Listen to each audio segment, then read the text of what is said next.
wabarakatuh. Perkenalkan, nama saya Sifani Aulia-Rahmah dari kelas 10 akal 1. Di sini saya akan menjelaskan tentang planet dan antariksa. Ada 3 hal yang akan kita bahas, yaitu 1. Tata surya, 2. Planet, 3. Antariksa. Yang pertama adalah tata surya. Tata surya adalah kumpulan benda langit yang terdiri atas sebuah bintang yang disebut matahari dan sebuah objek yang terikat oleh gravitasinya. Objek-objek tersebut termasuk 8 buah planet yang sudah diketahui dengan orbit berbentuk elips, 5 planet kardinal atau KTE, 173 satelit alami yang telah diidentifikasi, dan jutaan benda langit seperti meteor, asteroid, komet, dan lainnya. Berikut sedikit tentang mengenai objek-objek tersebut. 1. Matahari. Matahari adalah bintang induk tata surya dan merupakan komponen utama sistem tata surya ini. 2. 4 planet bagian dalam. 4 planet bagian dalam atau planet kebumian memiliki komposisi batuan yang padat. 3. Sabuk asteroid, yaitu objek tata surya yang terdiri dari batuan dan mineral logam beku. 4. Yaitu 4 planet bagian luar. Keempat planet luar yang disebut juga planet raksasa gas atau planet Jovian secara keseluruhan mencakup 99% massa. 5. Sabuk Kuiper. Sabuk Kuiper adalah sebuah cincin raksasa mirip dengan sabuk asteroid, tetapi komposisi utamanya adalah es. Yang keenam adalah piringan tersebar, yaitu Haumea dan Makemake adalah 2 objek terbesar sejauh ini dalam sabuk Kuiper klasik. Haumea adalah sebuah objek berbentuk telur dan memiliki 2 satelit. Selanjutnya, materi planet. Planet atau bintang siara adalah benda astronomis yang mengorbit sebuah bintang atau sisa bintang yang cukup besar untuk memiliki gravitasi sendiri, tidak terlalu besar untuk menciptakan fusi termonuklir, dan telah membersihkan daerah sekitar orbitnya yang dipenuhi planetesimal. Selanjutnya adalah Merkurius. Merkurius adalah planet terkecil di tata surya sekaligus yang terdekat dari matahari. Periode revolusi planet ini merupakan yang terpendek dari semua planet di tata surya, yakni 87,79 hari. Seperti halnya Venus, Merkurius merupakan planet inferior yang letak orbitnya berada di sebelah dalam orbit bumi, dan ketika dia mati dari bumi, saat sudutnya dari matahari tidak pernah melebihi 28 derajat. Karena jarak yang dekat dengan matahari, planet ini hanya dapat dilihat di dekat untuk barat setelah matahari terbenam atau untuk timur sebelum matahari terbit, atau biasanya ketika alam. Merkurius memiliki rotasi yang unik dalam tata surya. Planet ini terkunci pasang surut terhadap matahari dalam putaran resonansi orbit 3:2 yang berarti bahwa relatif terhadap bintang tetap. Planet ini berotasi pada porosnya tepat 3 kali untuk setiap 2 kali periode revolusi mengelilingi matahari, seperti yang diamati dari matahari dalam kerangka acuan yang berotasi dengan gerakan orbit. Merkurius terlihat hanya berotasi sekali setiap 2 tahun. Merkurius. Planet yang kedua adalah Venus. Venus adalah planet terdekat kedua dari matahari setelah Merkurius.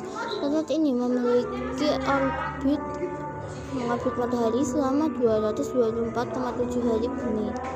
Venus tidak memiliki satelit alami dan dinamai dari dewi cinta dan kecantikan dalam mitologi Romawi. Setelah bulan, planet ini merupakan objek alami tercerah di langit malam dengan magnitudo tampak sebesar -4,6 yang cukup cerah untuk menghasilkan bayangan. Venus merupakan planet interior dengan sudut elongasi yang mencapai 47,8 derajat. Kecerahan maksimal planet ini dapat dilihat secara sebelum matahari terbit atau setelah matahari terbenam, sehingga disebut bintang fajar atau bintang senja. Planet yang ketiga adalah Bumi. Bumi adalah planet ketiga dari matahari yang merupakan planet terpadat dan terbesar kelima dari 8 planet dalam tata surya. Bumi juga merupakan planet terbesar dari 4 planet kebumian di tata surya. Bumi terkadang disebut dengan dunia atau planet biru. Bumi terbentuk sekitar 4,54 miliar tahun yang lalu dan kemudian sudah muncul di permukaannya paling tidak sekitar 3,5 miliar tahun yang lalu. Biosfer bumi kemudian secara perlahan mengubah atmosfer dan kondisi fisik dari lainnya yang memungkinkan terjadinya perkembangbiakan organisme serta pembentukan lapisan ozon yang bersama medan magnet bumi menghalangi radiasi surya berbahaya dan mengizinkan makhluk hidup mikroskopis untuk berkembang biak dengan aman di daratan. Planet yang keempat adalah planet Mars. Mars adalah planet terdekat keempat dari matahari. Namanya diambil dari dewa perang Romawi. Mars, planet ini sering dijuluki sebagai planet merah karena tampak dari jauh berwarna kemerah-merahan. Ini disebabkan oleh keberadaan besi 3 oksida di permukaan planet Mars. Mars adalah planet bebatuan dengan atmosfer yang tipis. Di permukaan Mars terdapat kawah, gunung berapi, lembah, gurun, dan tudung es. Periode rotasi dan siklus musim Mars mirip dengan bumi. Di Mars berdiri Olympus Mons, gunung tertinggi di tata surya, dan Valles Marineris, lembah terbesar di tata surya. Selain itu, di belahan utara terdapat cekungan borealis yang meliputi 40% permukaan Mars. Yang kelima adalah Jupiter. Jupiter atau Jupiter adalah planet terdekat kelima dari matahari setelah Merkurius, Venus, Bumi, dan Mars. Planet ini juga merupakan planet terbesar di tata surya. Jupiter merupakan raksasa gas dengan massa 1/1000 massa matahari dan 2,5 kali jumlah massa semua planet lain di tata surya. Planet ini dan raksasa gas lain di tata surya yaitu Saturnus, Uranus, dan Neptunus kadang-kadang disebut planet Jovian atau planet luar. Jupiter telah dikenal oleh para astronom sejak zaman kuno dan dikaitkan dengan mitologi dan kepercayaan religius banyak peradaban.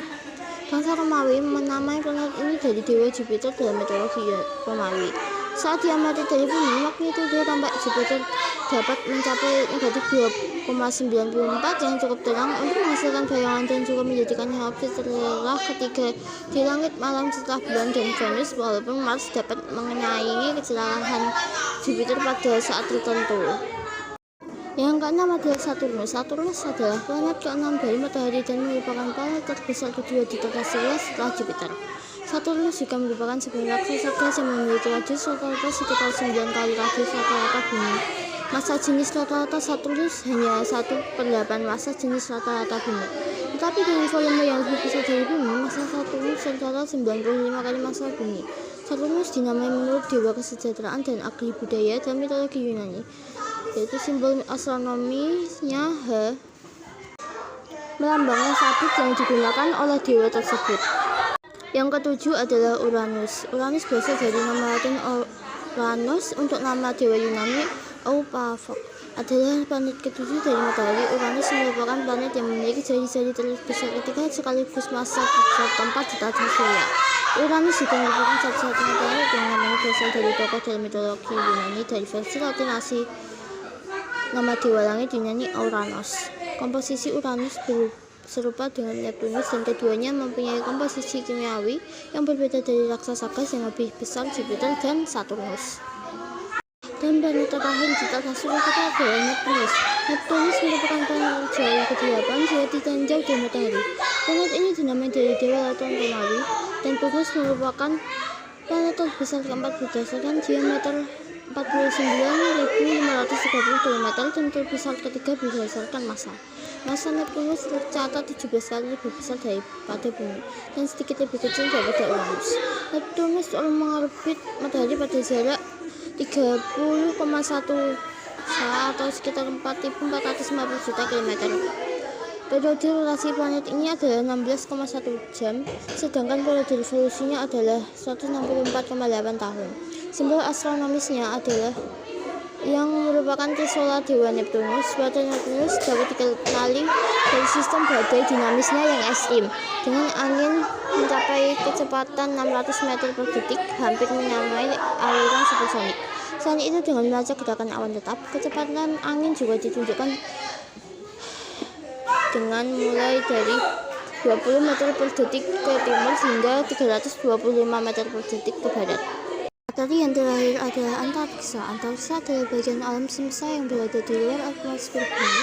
Bisa dikatakan antariksa atau angkasa luar adalah bagian bumi yang relatif kosong.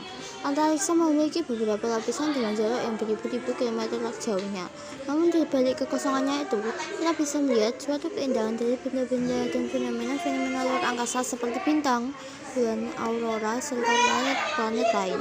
Namun tidak semua orang dapat menyaksikan keindahannya tersebut.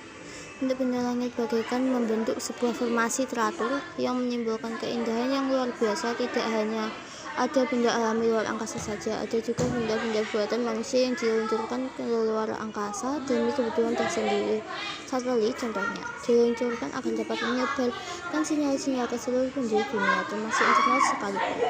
Di balik benda yang diluncurkan tersebut, tentunya ada orang yang mengoperasikannya. Selain dioperasikan dari bumi, ada juga yang dioperasikan dari bersentuhan secara langsung di luar sana. Orang itu sering kita sebut dengan astronot.